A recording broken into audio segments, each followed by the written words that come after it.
नमस्कार, मी डॉक्टर भूषण शानभाग आणि तुम्ही ऐकताय माझी गोष्ट. एक होता परमेश्वर. गोष्टीला लगेचच सुरुवात करूया. पण जरा सबस्क्राईब करा ना. सबस्क्राईब नाही केलं तुम्ही चॅनेलला अजून? हा, नसलं केलं तर लगेच करून टाका. मला पण जरा एक उत्तेजन मिळतं ना तुम्हाला गोष्टी सांगण्यासाठी. म्हणजे मग मी आणखी अधिकाधिक पुढच्या पुढच्या पुढच्या गोष्टी सांगत राहीन. जितके सबस्क्रायबर जास्त तितकं मलाही बरं वाटतं. चला सबस्क्राईब करा प्लीज. गोष्ट सुरू करूया. मागच्या भागात आपण बघितलेलं पुलकेशीनी लढाईची तयारी केली होती. त्याला गंगांवर हल्ला करून पश्चिम जे दक्षिणेतले गंग राज्य होतं त्यांच्यावर हल्ला करून त्यांची खोड मोडायची होती. पुढे करूया सुरुवात. ठरलेल्या योजनेनुसार या सर्वच भागात पुलाचे हेर पसरले. एव्हाना पुलाच्या हेर खात्याचा विस्तार केला गेला होता. जवळजवळ 500 हेर खात्यात होते. यात साधारण निम्मे लोक माहिती गोळा करणारे होते, तर उरलेले संदेश आणून पोहोचवणारे निरोपे होते. माहिती गोळा करणाऱ्यांना जुजपीदरी लिहिता वाचता येणं गरजेचं होतं. त्यांना दिवसा आणि रात्री दिशा ओळखता येत होत्या. नद्या, नाले, दर्या पार करणं, पोहता येणं हे सगळं त्यांना शिकवलं जात होतं. अय्यप्पा स्वतः हे पाहत असे. मल्लप्पा त्याच्या मदतीला असायचा. त्यांच्या चेहऱ्यावर शरीरयष्टीत सहज कोणाच्या लक्षात राहील अशी काही खूण, डाग, तीळ, वण, चामखीळ असू नये ही एक महत्वाची अट होती. नाही तर असा माणूस लोकांच्या लक्षात राहतो, नजरेत भरतो. एखाद्या अवयवातील व्यंग किंवा वेगळेपण, चालण्यातील किंवा बोलण्याची लकब हे सगळं हेरासाठी धोकादायक ठरू शकतं. त्यामुळे अगदी सर्वसाधारण दिसणं हे हेराला महत्वाचं. या उलट निरोप्याच्या बाबतीत चपळता, घोडेस्वारीतलं कौशल्य हे पाहिलं जाईल. हलक्या वजनाचे निरोपे घोड्यावरून वेगानं जाऊ शकत. घोडे सुद्धा त्यांना एका दिवसात अधिक अंतर नेऊ शकत. त्यामुळे अशा लोकांना निरोपे म्हणून निवडलं जाईल. हेर आणि निरोपे हे साधारण 10 ते 15च्या गटात काम करत. यांना पथक म्हणत. निम्मे हेर बातम्या काढीत आणि निरोपे त्या वेगानं पुलापर्यंत नेऊन पोहोचवीत. पुलाच्या योजनेनुसार काही हेर पथकं तुमकुरूला रवाना केली गेली. त्याहून तिप्पट पथकं उत्तरेला कोल्हापूर, विजयपूर, रायपूर, नंद्याळ आणि कडप्पा या भागात गेली. काही दिवसातच बातम्या येऊ लागल्या. तुमकुरून आलेली बातमी इतकी चांगली नव्हती. तुमकुरच्या ठाणेदाराची सज्जता उत्तम होती. 2000 हत्यारबंद आसामी तुमकुरच्या रक्षणाला तयार होते. त्यांच्याशी लढाई करायची तर दक्षिणेला जवळच असलेल्या कुणीगलहून 1 ते 2 दिवसात त्यांना तातडीची मदत मिळू शकली असती. उत्तरेकडे पल्लवांचं अनंतपूर होतं. जरी त्यांनी तुमकुरच्या गंगांना मदत केली नसती तरी 6 ते 8 दिवसात अनंतपूरची पल्लव सेना तुमकुरपर्यंत येऊ शकत होती. त्यामुळे शक्यतो तुमकुरवर अनपेक्षितपणे झडप घालणं आवश्यक होतं. ते सुद्धा कुणीगलची मदत येण्याच्या आत. पुलकेशीनं आधी आपल्या भागाचा बंदोबस्त करायचं ठरवलं. भटकळ पासून उडपीपर्यंत सैन्य पाठवलं गेलं. उडपीला एक रहांचं राज्य होतं. वनराजच्या सैन्याला ते सहज जिंकता आलं. तिथे सैन्याची एक हजारी तुकडी ठेवून वनराज पूर्वेला वळला आणि गंगांच्या सीमेलगतचा प्रदेश जिंकत चिकमंगळूर मार्गे टिप्तूरला येऊन पोहोचला. टिप्तूर कुणीगलच्या ईशान्येकडे एका दिवसाच्या दौडीवर होतं. साहजिकच कुणीगल सावध झालं. वनराजनं तिथं तळ ठोकला. पुलाचा संदेश येताच वनराजनं आपल्या फौजेच्या 2 तुकड्या केल्या. एका भागाला रघुवीरच्या नेतृत्वाखाली आणखी दक्षिणेकडे बेल्लूर जवळ नेलं आणि स्वतः टिप्तूरला थांबला. आपल्यावर आता नैऋत्य आणि ईशान्य या दोन्ही ठिकाणाहून हल्ला होऊ शकतो याची कुणीगलच्या ठाणेदाराला खात्री झाली. त्यानं तुमकुरला मदत पाठवण्यासाठी लिहिलं. 2च दिवसात तुमकुरची निम्म्याहून अधिक सेना कुणीगलच्या मदतीला येऊन ठेपली. पुलकेशी याचीच वाट पाहत होता. तो आपल्या 5,000 सैन्यासह तुमकुरच्या उत्तरेला बेल्लारीच्या जंगलात लपून बसला होता. बेल्लारी तुमकुर पासून साधारण 2 दिवसाच्या अंतरावर होतं. ठरल्या दिवशी रघुवीरच्या सैन्यानं कुणीगलच्या जवळ येऊन हूल दिली. हे सैन्य कुणीगलच्या दक्षिणेला नजरेच्या टप्प्यात राहील अशा बेतानं येऊन थांबलं. कुणीगलकरांचं लक्ष वेधून घेणं इतकंच त्यांचं काम होतं. त्याच दिवशी टिप्तूरून आलेल्या वनराजनं कुणीगल आणि तुमकूर या भागाच्या मधल्या पट्ट्यावर ताबा मिळवला. आता कुणीगलच्या दोन्ही बाजूला 2 सैन्य उभी होती. तुमकूरमध्ये आता जेमतेम 600-700 लोक असल्यानं तिथून मदत मिळायची आशा नव्हती. तरी 2 मजलांवर असलेलं श्रीरंगपट्टण आणि म्हैसूर इथून कुणीगलच्या ठाणेदारानं तातडीची मदत मागितली. अचानक पुलाचा जोरदार हल्ला आला, पण तो अपेक्षेप्रमाणे कुणीगलवर न येता तुमकूरवर आला. त्याच्या मदतीला वनराज तातडीनं पोहोचला. 2 बाजूंनी आलेल्या हल्ल्याला तोंड द्यायला तुमकुरूमध्ये सैन्यच नव्हतं. काही तासातच तुमकुरू पुलाच्या ताब्यात आलं. पिवळ्या रंगाचा वराह ध्वज तुमकुरूवर फडकू लागला. कुणीगलवर हल्ला न करताच पुलाचं सैन्य तुमकुरूमध्ये एकवटलं. तुमकुरू ताब्यात आलं होतं. पुलानं तातडीनं तुमकुरू फत्ते झाल्याचा संदेश बदामीला पाठवला. तुमकुरू जिंकल्याबरोबर पुला परत यायची वाट न बघता पुलाच्या बदामीमधील सैन्यानं मेघमेरूच्या नेतृत्वाखाली उत्तर दिशेकडील कोल्हापूर, विजयपूर, रायचूर ही मोहीम सुरू करायची होती. तुमकुरचा बंदोबस्त करून पुलकेशी बदामीला येणार होता, तोपर्यंत मेघमेरू कोल्हापूरला पोहोचलाही असता. तुमकुरू हे या भागातील एक महत्वाचं ठाणं होतं. हातात आलेलं तुमकुरू पुढील सर्व स्वाऱ्यांचं एक प्रमुख केंद्र राहणार होतं. पुलकेशी ते हातातून सहजासहजी जाऊ देणार नव्हता. पुलानं रघुवीरलाच तुमकुरच्या सुरक्षिततेची जबाबदारी दिली. रघुवीर हा एक तरुण तडफदार योद्धा. पुलानं त्याला तुमकुरचं महत्व समजावून सांगितलं. का वाटेल ते झालं तरी तुमकुर न सोडायची त्याला आज्ञा दिली आणि मग पुला माघारी बदामीला जायला वळला. बदामीला पोहोचेपर्यंत कोल्हापूरवर वराहध्वज फडकल्याची बातमी आली होती. कोल्हापूर जिंकून झाल्याबरोबर 2च दिवसात विजयी मेघमेरू विजयपूरच्या दिशेनं कोसळला. मेघमेरूच्या रेट्यापुढे विजयपूरचा निभाव लागला नाही. 2 दिवसात विजयपूरही वराहध्वजाखाली आलं. आता पाळी होती रायचूरची. पण रायचूरच्या रक्षणासाठी विश्वजित तयार होता. त्यानं रायचूरच्या रक्षणाची पुरी तयारी तर केली होतीच, पण त्याचबरोबर मेघमेरूला सापळ्यात पकडायचा त्याचा विचार होता.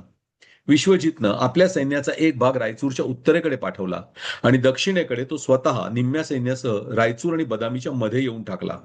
त्यानं आधी रायचूर ते बदामी हा मार्ग उद्ध्वस्त करून टाकला. मेघमेरूला कसलीही मदत बदामीहून मिळू नये यासाठी खबरदारी होती.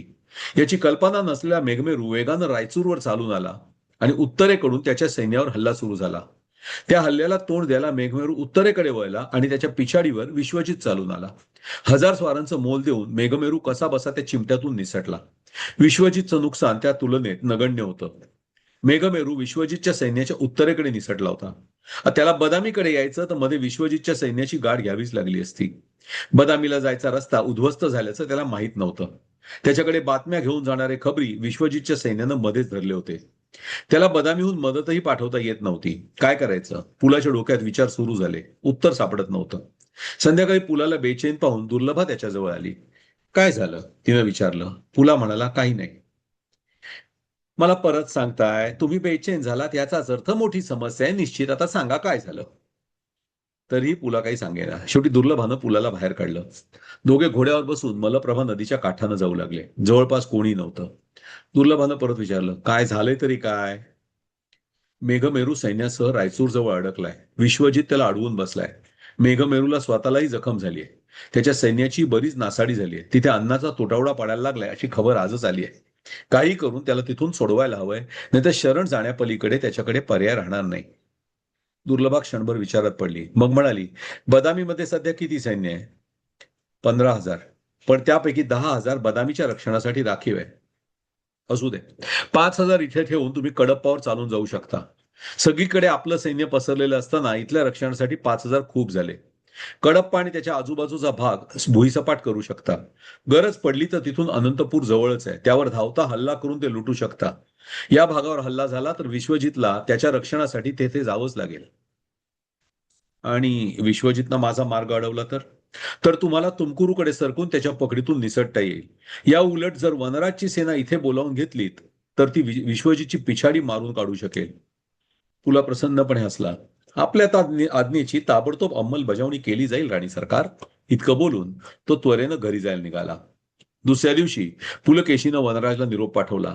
निम्मी सेना तिथल्या भागाच्या रक्षणासाठी ठेवून उरलेली निम्मी सेना घेऊन त्यानं तुमकुरूला यावं आणि तिथून कडप्पाच्या दिशेनं स्वारी सुरू करावी.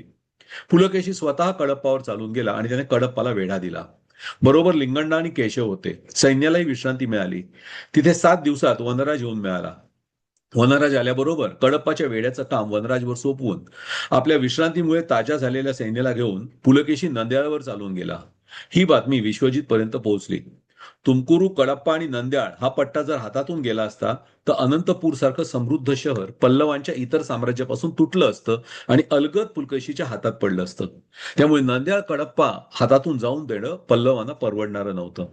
हातातोंडाशी आलेला मेघमेरू तसाच सोडून विश्वजित दक्षिणेकडे वळला आणि नंद्याच्या परिसरात येऊन पोहोचला.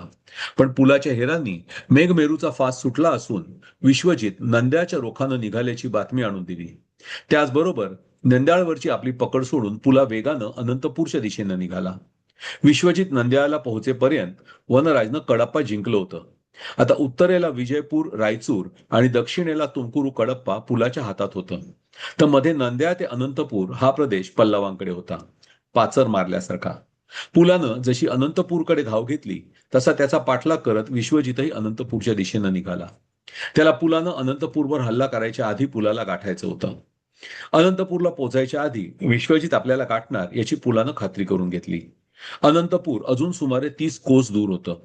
पुलानं आपल्या सैन्याचे 3 भाग केले. एक भाग केशवच्या नेतृत्वाखाली उत्तरेच्या दिशेनं सरकला. दुसरा घेऊन लिंगणना दक्षिणेकडे गेला आणि पुला पश्चिमेला अनंतपूरच्या रोखानं दौडत राहिला. त्याला काहीही करून गाठण्याच्या इराद्यानं विश्वजित त्याच्या मागावर राहिला. जवळजवळ 10 कोस दौड मारून पुला थबकला. त्याची सेना येणाऱ्या विश्वजितला तोंड द्यायची तयारी करू लागली. जवळ आल्यावर विश्वजितनं आपली सेना रोखली. पुलावर हल्ला करण्यासाठी तो आक्रमण करणार इतक्यात त्याच्या उजव्या बगलेवरून केशव आणि डावीकडून लिंगणना येऊन कोसळले. काय होतंय कळायच्या आत त्याच्या मागून धुळीचे लोट उठताना दिसले. वनराज पाठीमागून आला होता. सर्व बाजूनं घेरल्या गेलेल्या विश्वजितचा नाईलाज झाला. त्यानं झुंज देत निघून जायचा प्रयत्न केला, पण तो सगळीकडून घेरला गेला होता. सगळीकडून पिवळे वराहध्वज निकट येताना दिसले. झुंजाला तोंड फुटलं. सपासप तलवारी चालत होत्या. इतक्यात पुलानं त्याचं खास धनुष्य बाहेर काढलं. एकावेळी 3 बाण यावर लावता येत असत. हे बाण सुद्धा नेहमीच्या बाणासारखे नव्हते. नुसतीच टोकदार काठी असावी असं त्यांचं स्वरूप होतं. त्यामुळे त्याच्या धनुष्याचा पल्ला सुद्धा जास्त होता. विश्वजित हिरिरीनं लढत होता, पण पुलानं त्याच्या रोखानं एकाच वेळी 3 बाण सोडले. त्यापैकी एक बाण विश्वजितच्या मानेतून आरपार गेला, दुसरा छातीत अर्धवट घुसला आणि तिसरा पोटात घुसला. विश्वजित खाली कोसळला. पुलकेशीचा प्रचंड विजय झाला. पल्लव साम्राज्याचा कणाच मोडला गेला होता. विश्वजितच्या मृत्यूमुळे पुलकेशीला पूर्वेकडे जवळजवळ कोणाचाच विरोध उरला नव्हता. पल्लवांच्या इतर सेनेचा धीर खचला होता. पल्लव राज्य दुबळं झालं होतं. पण सध्या पुलाचं लक्ष पल्लवांकडे नव्हतं. पल्लवांचा समूळ नाश यावेळी होऊ शकला असता, पण मुळात हे करताना दक्षिणेकडून गंगराजे हल्ला करण्याची भीती होती. त्यामुळे मूळ विचारानुसार धरून आता गंगांवर आक्रमण करायची तयारी होती. हाताशी असलेलं अनंतपूर पुलानं सहज जिंकलं.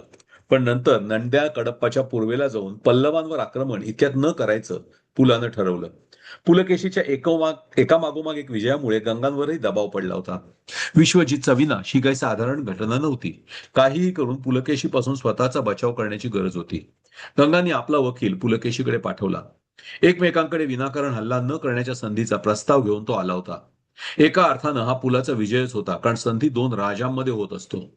गंगराजांनी पुलाशी संधी करण्यासाठी स्वतःहून संधी प्रस्ताव धाडणं म्हणजेच पुलाच्या राजेपणाला मान्यता देणं होतं. त्यामुळे पुलानं या संधीला मान्यता द्यायचं ठरवलं. पण तरीही आपला वरचष्मा कायम राहावा म्हणून त्याने गंगांकडे आक्रमण न करण्याच्या बदल्यात दरवर्षी 2 लाख सुवर्ण मुद्रांची मागणी केली. एका अर्थी हे गंगांना त्याचे मांडलिक बनवण्यासारखं होतं. गंगांच्या वकिलाबरोबर आपला वकील देऊन पुलानं आपली मागणी कळवली.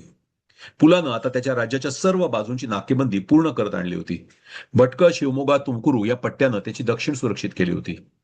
याच्या दक्षिणेचा प्रदेश गंगांच्या ताब्यात होता. अनाक्रमणाचा करार झाला असता तर काही दिवस तरी त्या बाजूची चिंता नव्हती. पूर्वेकडे पल्लवांचं दुर्बळ राज्य होतं. उत्तरेकडे कोल्हापूर, विजयपूर, रायचूर, तर पूर्वेकडे रायचूर, नंद्या, कडप्पा अशी मजबूत ठाण्यांची माळ होती. कुठल्याही 2 ठाण्यात 50 ते 70 कोस म्हणजे एका मजले इतकंच अंतर होतं. कुठलंही आक्रमण यायचं झालं तर जवळच्या ठाण्याला ताबडतोब सूचना मिळाली असती. या भागाच्या शेवटी मी या भागाचा नकाशा दाखवतोय. पुलकेशीच्या साम्राज्याचा हा भाग आपण जरा एक नकाशात समजावून घेऊया, म्हणजे तुम्हाला चांगला समजेल. बघा, खालच्या बाजूला भटकळ, शिवमोगा, तुमकुरू, त्याच्या दक्षिणेकडे गंग साम्राज्य, तुमकुरू, कडप्पा, नंद्याळ, रायचूर, पूर्वेकडे पल्लव साम्राज्य आणि कोल्हापूर, विजयपूर, रायचूर यामध्ये जो उलट्या सी सारखा, इंग्रजी अक्षर सी सारखा आकार दिसतोय, इथे पुलकेशीचं राज्य होतं. याच्या पुढच्या सर्व गोष्टींमध्ये हा भाग खूप महत्वाचा राहणार आहे. तर पूर्वेकडे पल्लव साम्राज्य, दक्षिणेकडे गंग, उत्तरेकडे लहान राज्य होती जी महाराष्ट्रात होती आणि पश्चिमेकडे अरबी समुद्रापर्यंत पुलकेशीची सत्ता होती. आलं लक्षात? तर हा भाग या पुढच्या गोष्टीत काही भाग तरी आपल्याला लक्षात ठेवायचा आहे. तो बघितलात की तुम्हाला नक्की लक्षात येईल. पुलकेशीचं राज्य आता सुरक्षित झालं होतं. पुलकेशी आता पुढला विचार करायला लागला. अधिकृतरित्या राज्याभिषेक करून घ्यायची आता गरज होती. पुलानं पैठणला पद्मनाभ यांना बोलावणं पाठवलं. त्यांना सुखरूप घेऊन येण्यासाठी सुकेतू आणि अय्यप्पा बरोबर आपले 2000 सैनिक पाठवून दिले. चांदीचा हौदा कसलेले 4 प्रचंड हत्ती बरोबर झुलत झुलत जात होते. नक्षीदार काम केलेले 20 रथ हत्तींच्या मागोमाग होते. खास सोन्यानं मढवलेले दांडे असलेली रेशमानं मढवलेली पालखी घेऊन सुकेतू आणि अय्यप्पा पैठणला गेले. बरोबर पालखी वाहून आणण्यासाठी 32 भोई होते. पद्मनाभ शास्त्र्यांना योग्य वाटेल त्या वाहनानं ते प्रवास करू शकणार होते. त्याबरोबर आपल्याला बोलावणं पाठवणारा खरोखर राजा बनण्याच्या योग्यतेचा आहे हे सुद्धा त्यांना कळणार होतं. बरोबर येणारा शिष्यगण बाकीच्या रथांमधून आपापल्या सामानासह ग्रंथांसह येऊ शकणार होता. सर्व तयारीनिशी विधिवत राज्याभिषेक होणं गरजेचं होतं. पद्मनाभ शास्त्र्यांनी लागणाऱ्या साहित्याची एक प्रचंड यादी पुलाकडे पाठवून दिली. ती घेऊन सुकेतू माघारी आला. ताबडतोब सर्व साहित्य एकत्र करायची गडबड सुरू झाली. सप्त नद्यांचं सप्त सागरांचं पाणी आणण्यासाठी प्रत्येकी 2 सहस्त्र सैनिक देऊन माणसं पाठवली गेली. पाणी आणण्यासाठी खास सोन्याचे कुंभ बनवले होते. बनवासीच्या ज्या सोनारानं पूर्वी पुलाला दुर्लभासाठी हार बनवून दिला होता, त्याला तो सोन्याचं सिंहासन बनवू शकेल का हे विचारलं गेलं. त्याला बदामीला आणून त्याच्या देखरेखीखाली एक प्रचंड सुंदर सिंहासन आणि मागे सोन्याची महिरप बनवली जाऊ लागली. दोन्हींवर रत्न जडवली गेली. पुलासाठी आणि परिवारासाठी एक सोन्याचा राजमुकुट, अनेक रत्नजडित दागदागिने बनवले गेले. राज्याभिषेकाच्या वेळी पुलानं सोन्याने, रुपयाने, तांब्याने वगैरे 11 वेगवेगळ्या पदार्थांनी तुला करून घ्यायची होती. त्यासाठी खास सोन्याच्या आणि रुपयाच्या नाण्यांची निर्मिती केली गेली. पूर्वीची कदंबांची नाणी यापुढे रद्द होणार होती. ती जमवून वितळवून ही नवीन नाणी पाडली गेली. राज्याभिषेक होणार म्हटल्यावर प्रचंड प्रमाणात माणसं बदामीला येणार होती. त्यांच्यासाठी राहण्याची, जेवण्याची सगळीच सोय करायला हवी होती. पुलाचे सरदार या सगळ्याकडे पाहत होते. नागा हिशोब ठेवीत होता. बदामीत कोणालाच श्वास घ्यायला फुरसत नव्हती. दुर्लभा आपल्या नवऱ्याच्या पराक्रमावर खुश होती. कधी मलप्रभेच्या खोऱ्यात तर कधी अगस्त्य तलावावर जलक्रीडा करायला तिला पुला आता मिळाला होता. सर्व काही व्यवस्थित चाललं होतं आणि अचानक एक दिवस काय झालं एक दिवस बघू पुढच्या भागात. पण परत सबस्क्राईब करा ना प्लीज. मला बरं वाटतं जरा. बघूया पुढे काय झालं पुढच्या भागात बघूया. धन्यवाद.